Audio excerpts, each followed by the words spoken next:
India Today has accessed one conversation between allegedly an ISI agent who's clearly trying to gather some information from this vlogger, and what is Jyoti Malhotra saying in return.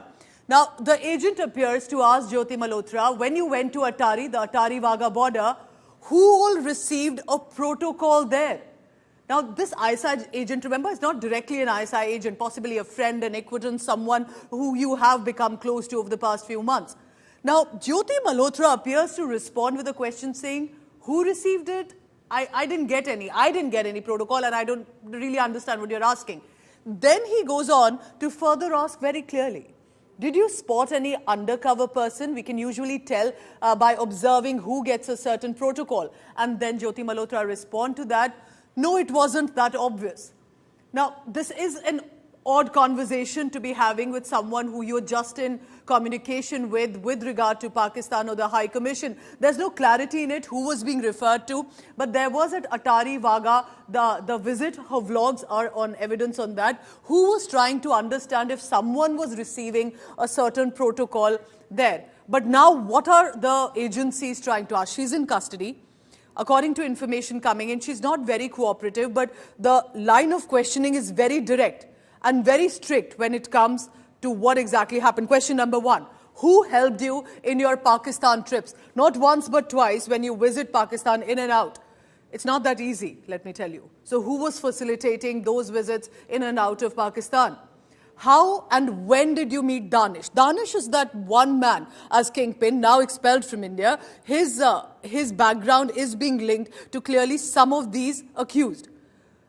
That meeting could hold clues about what exactly unfolded. Question number three, who helped you with visa, funding and content ideas? Especially when you're recording in Pakistan, was there someone locally trying to help you and understand and perhaps push a certain pro-Pakistan content? What about the financial incentives and the visa clearances? Not very easy to come through for Pakistan.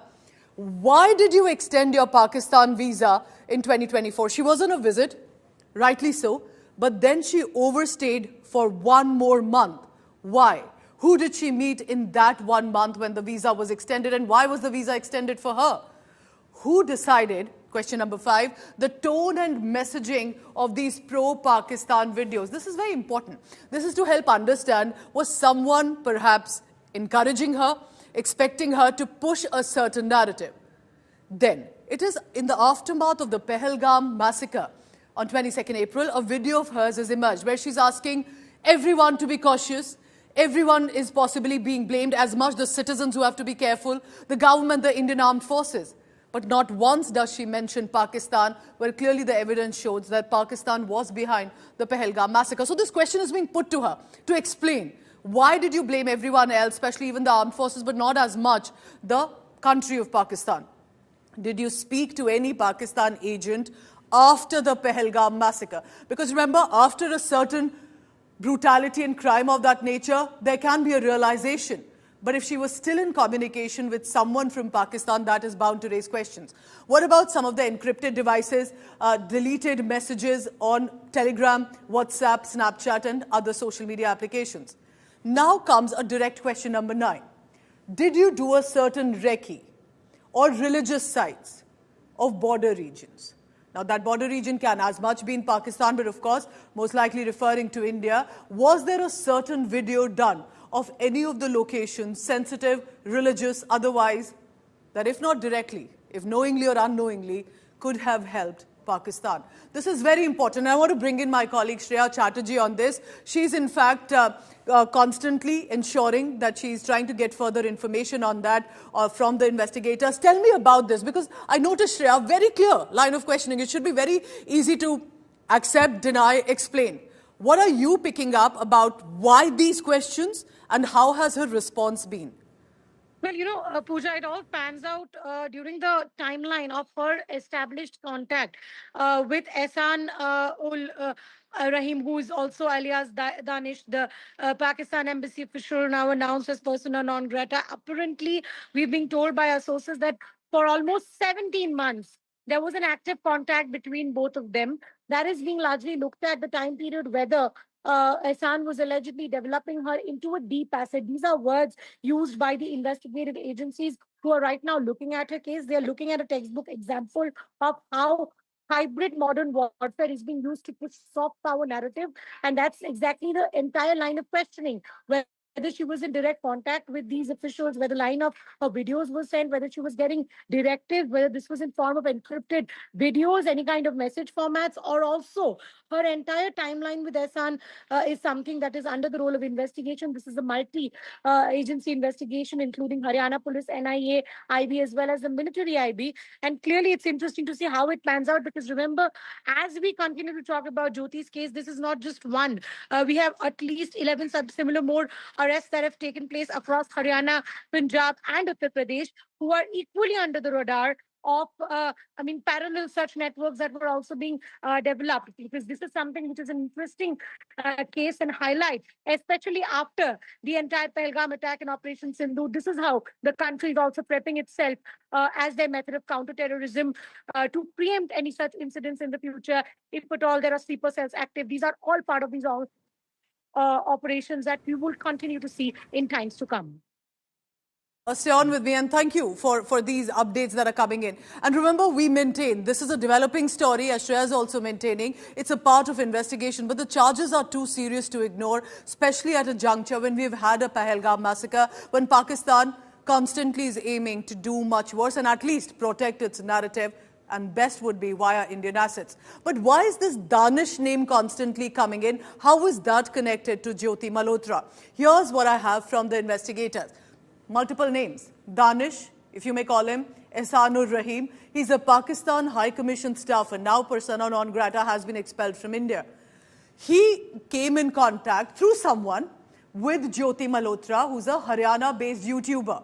And this is where the YouTubers, the vloggers, the influencers really gather attention. It wasn't just her. According to our information, Priyanka Senapati, an Odisha-based YouTuber, who's also Jyoti's friend, came in contact with Danish again. Both of them have done videos, especially with regard to Kashmir. Jyoti Malhotra got multiple visits to Pakistan. Bound to raise an eyebrow, especially with regard to a nation that's constantly trying to plan terror attacks on India. Now comes in third influencer. Devinder Singh Dhillon, a Punjab-based Instagram creator, clicked photographs with the one Ramesh, so to say, in Pakistan. Now, why he's in the dock? According to investigation, according to our sources, he allegedly shared some images in Punjab cantonment area with agents in Pakistan. This is, again, as part of the probe that is being ascertained further. Now comes in Ramesh Singh Arora. I bring his name because he's the part of Pakistan Sikh Gurdwara Prabandhak Committee. So possibly they came in touch, wanted to visit religious sites. India, Pakistan, remember, of course, as one nation before 1947, has had religious connections, families who may have wanted to visit. But is this all a backdrop in trying to get these assets who can be manipulated, especially with regard to ideological influence, who believe India, Pakistan can be friends and then push the pro-Pakistan narrative? So remember that this wasn't an immediate, spontaneous, sudden arrest. There was clearly a protocol followed, which was monitoring the social media handles, the reactions, the videos for months. And that's when the agencies realized what was amiss. But here's what we have found out. This is big exclusive. Try and understand what was happening. She's, after all, an influencer, a vlogger, which means online engagement. Did Jyoti Malhotra's followers surge incredibly post her visit, not once, but at least twice, to Pakistan? Into 2023, look at this. This is what our team of investigators, especially with regard to DIU and OSINT, have found. In 2023 was her first trip to Pakistan. By March 2023, 23,000 followers have jumped. Look at the graph that suddenly manages to witness this rise right after she returns to Pakistan or during that visit. By 2024, she makes another trip, this time to Lahore. And of course, showing the lovely narrative, good people, everything is great when it comes to Pakistan. By April, by her return, 38,000 followers have come across. Then there was a visit to Pahalgam, not to Baisaran, but to other areas in South Kashmir in Pahalgam in December 2024. Then 2025, third trip to Pakistan. Multiple visits to a country, and I can tell you it's not that easy to get visa to Pakistan. By March 2025, 24,000 followers suddenly show a graph again. I want to bring in our editor, OSINT, Ankit Kumar, for the latest on that. Ankit, when you're tracking this, and I'm looking at it, now what does this signify? One, if there's a sudden surge after her Pakistan visit, how does that impact or help any YouTuber, vlogger, or someone who indulges in online engagement? And three, how does this possibly raise a suspicion for the investigators that she could be perhaps doing a quid pro quo situation? Well, Pooja, why would an Indian content creator become a Pakistani agent overnight, right? That is the moot question. And we are looking for a motive here. So the answer to that question is in a three-letter word. It's called PIO, Pakistani Intelligence Officials. Now, back in 70s and 80s, you had people who would kind of adopt new identities, cross the borders through Nepal, Bangladesh, come here, live as somebody else, and then try to forge connections. In 90s, you had phone connections all over India. So you would use local exchanges, fake identities, and try to infiltrate into government systems. In mid-2000s, maybe social media came. You had a lot of cases, including DRDO, everywhere else, where forged identity of Indian models were used to honey trap a lot of government agents. Now, what we are seeing is a new trend where PIOs are targeting Indian content creators. What does a content creator want? They want access, they want travel. And the answer is in those numbers. Every time Jyoti Malhotra was given access to travel, she gained in terms of subscribers, right? She gained in terms of the monetization. So access for engagement is the method. And it's a very new pattern that we are seeing, a very new method adopted by the PIOs that seems to be working, that seems to be at play here. And eventually we live in the online world. In many ways, a lot of information warfare, Instagram, YouTube is help for it. And Pakistan really knowing where it can hurt India. It doesn't have to be a military strike. They, of course, cannot succeed in that. Possibly online narrative warfare is where they can come in. Ankit, appreciate you tracking all the latest and this exclusive inside information that you've brought to us. These are, remember, multi-layered developments that are coming in. But now, look at this carefully. What India Today research has found. How does Pakistan groom Indian spies? It shouldn't be that easy, and it is not. It starts with, let me tell you, an ideological influence and emotional manipulation. Now, what does this mean? This can be very direct and forthright, who you believe is possibly angry with India for some reason, or you can find a reason to immediately connect with, or two, someone who can be easily manipulated to believe that Pakistan is a great nation and will be willing to work with anti-India interests. But number two, access. Visa privilege to Pakistan. Remember, most of the times we are in attention mode when it comes to our neighbor nation. But what if you were to regularly, multiple times, get a visa privilege to visit historical, religious sites or some old family sites because there's been a connect? And that privilege may come with certain quid pro quo. Number three is very important. This comes with tracking. That can take weeks and months. A financial incentive.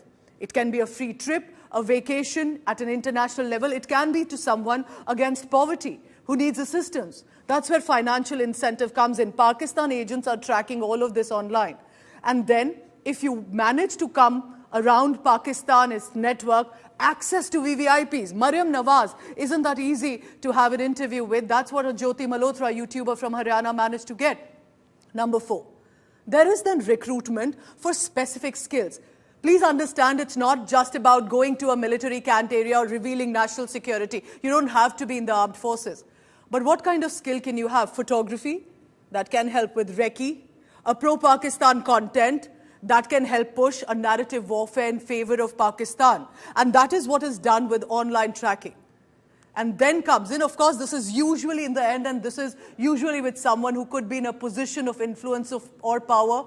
That's where honey trap and blackmail comes in. You must have come across some of these incidents in the past few years. Sadly, that has happened. So there are multiple layers to which this takes time, with months, especially the influencing comes with privilege, access, trying to be friendly, not realizing what that Pakistan network may want from. So we are quoting multiple news reports and research to help you understand how spies are groomed over months and years by Pakistan.